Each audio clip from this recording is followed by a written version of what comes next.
नमः शिवाय।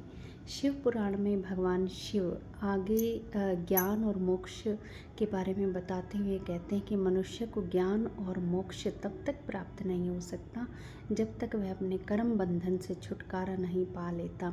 यहाँ पर कर्म बंधन से अभिप्राय क्या है भक्तों? कर्म बंधन का मतलब है जब भी हम कोई भी काम करते हैं, कोई भी छोटे से छोटा बड़े से बड़ा, हम उसके फल के बंधन से बंध जाते हैं और तब तक बंधे रहते हैं जब तक कि हम उसकी फल प्राप्ति की इच्छा को नहीं छोड़ देते।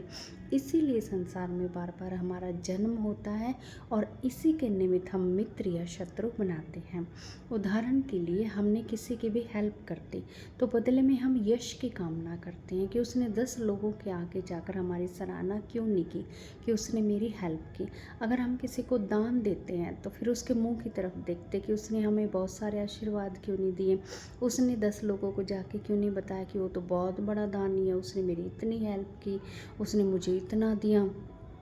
तो हम जो भी कार्य करते हैं, हम किसी को खाना भी खिलाएंगे अपने घर के सदस्यों को तो भी उनके मुंह की तरफ देखेंगे कि भाई ये चुपचाप खा रहे हैं, इन्होंने तारीफ़ क्यों नहीं की, कितना अच्छा खाना बनाया।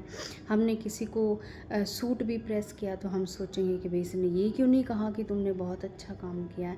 तो हम हर एक कर्म के बंधन से बंधे हुए हैं। कोई भी काम करते हैं सोचते हैं हमारी कोई प्रशंसा करें, हमें कोई रिवार्ड मिले, हमें कोई प्राइस मिले, हमें ओबलाइज करें सब, चाहे वो घर के लोग हैं चाहे बाहर के। और यही कर्म बंधन हमारे दुख का कारण है और इसी को भगवान श्री कृष्ण ने आसान शब्दों में गीता में कहा है कि कर्म करो, फल की इच्छा मत करो। क्योंकि जब तक हम फल की इच्छा का त्याग नहीं करेंगे तब तक हम कर्म बंधन से मुक्त नहीं हो सकते और जब तक हम कर्म बंधन से मुक्त नहीं होंगे